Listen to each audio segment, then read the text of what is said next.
नमस्कार दोस्तों, आप सभी का स्वागत है मेरे चैनल एकम स्टडी सर्कल पर। आज मैं आपके लिए एक नया टॉपिक लेकर आई हूँ। मेरा टॉपिक शुरू करने से पहले मैं आपको एक बात बताना चाहती हूँ कि अगर आपको किसी और टॉपिक पर कोई भी वीडियो चाहिए तो आप मुझे कमेंट बॉक्स में बता सकते हैं। और मेरी नई नई वीडियो प्राप्त करने के लिए प्लीज़ मेरे चैनल को सब्सक्राइब करना मत भूलिएगा। चलो दोस्तों, अब हम स्टार्ट करेंगे हमारा आज का टॉपिक। हमारा आज का टॉपिक है विसर्ग। मैं आज आपको बताऊंगी कि विसर्ग क्या होता है और किन किन शब्दों में, कैसे शब्दों में हम विसर्ग का प्रयोग करते हैं और ये विसर्ग किस भाषा से हमारी हिंदी भाषा में आया है। सबसे पहले मैं आपको ये बताना चाहती हूँ कि जो विसर्ग है वो ना तो स्वर है और ना ही व्यंजन है।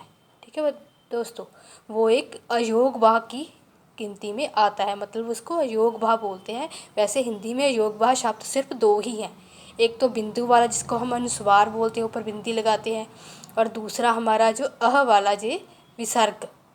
ये दोनों क्या है, ये अयोग भाव हैं, इनको अयोग भाव बोलते हैं हिंदी में। अब हम पढ़ेंगे डिटेल में विसर्ग। जैसे कि मैंने सामने ही लिखा है, आपको दिखाई दे रहा होगा कि इसका उच्चारण ह ध्वनि के समान होता है।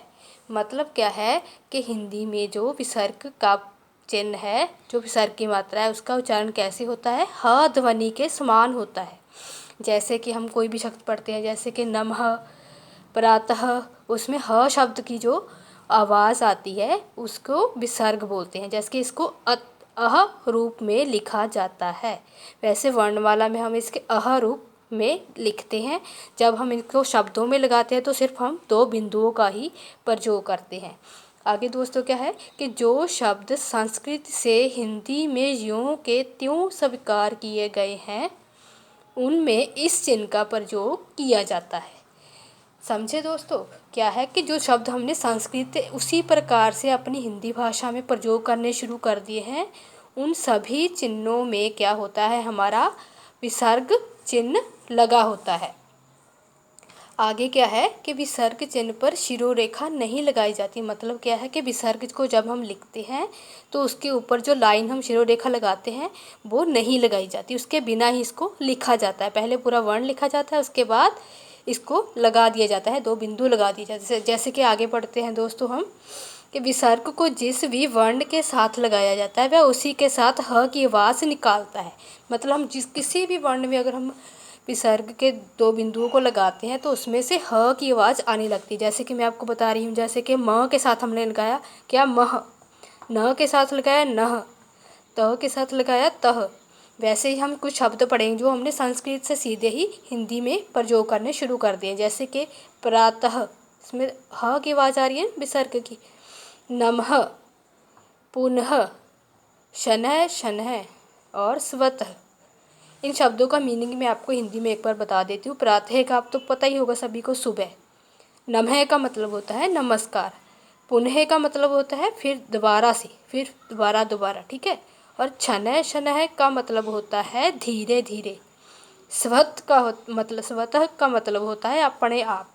ठीक है दोस्तों, अब मैं आपको एक और बात बताना चाहती हूँ कि संस्कृत में जो ये विसर्ग चिन्ह होता है उसका प्रयोग किन शब्दों के लिए किया जाता है। संस्कृत में सारे ही पुल्लिंग जो शब्द होते हैं उनके लिए जो विसर्ग शब्द का प्रयोग किया जाता है।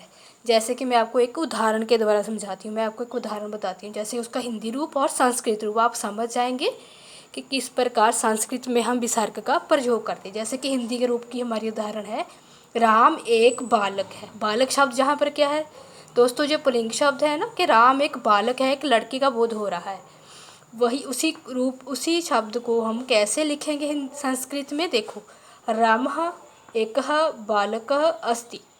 मतलब क्या है कि राम एक बालक है, उसको हम संस्कृत में लिखते हैं, पुल्लिंग रूप को संस्कृत में लिखते हैं तो उन सभी वर्णों के साथ, शब्दों के साथ हम क्या लगाते हैं, विसर्ग का चिन्ह लगाते हैं। चलो दोस्तों, आगे मैं आपको बताती हूँ कि हिंदी में जब हम वर्ण विच्छेद करते हैं तो हम जो विसर्ग का चिन्ह होता है उसको किस प्रकार से अलग करके लिखते हैं। जैसे कि देखो दोस्तों, प्रातः शब्द मैंने जहाँ पर लिया है, हम उसका वर्ण विच्छेद किस प्रकार करेंगे कि आधा प प्लस आधा र प्लस आ की मात्रा प्लस आधा त प्लस विसर्ग अह। ठीक है दोस्तों, समझ गए होंगे आप अभी सभी सारा मेरा टॉपिक कि इसमें मैंने क्या बताया है आपको। मैंने आपको बताया है कि विसर्ग किसे कहते हैं, जो ह की ध्वनि निकालता है, ठीक है, और अह रूप में लिखा जाता है, और ये संस्कृत से आया है। ठीक है दोस्तों, और जिस भी वर्ण के साथ लगता है उसके साथ से ये ह की ध्वनि निकालता है, जैसे कि प्रातः, नमः, पुनः, शनः, स्वतः। इसी प्रकार दोस्तों मैं आपको छोटी सी एक स्टोरी भी बता देती हूँ, तो आप अच्छे से समझ जाएंगे कि मोहन सुबह 6 बजे उठा। 6 शब्द क्या है इसमें हमारा है विसर्ग, छ के साथ क्या लगा है विसर्ग। उसी प्रकार वह सुबह उठकर अपने माता पिता को नमः करता है, मतलब नमस्कार करता है। ठीक है दोस्तों, और उसके जो माता पिता हैं वो उसे पुनः पुनः आशीष देते हैं, मतलब पुनः पुनः दोबारा दोबारा उसको आशीर्वाद देते हैं।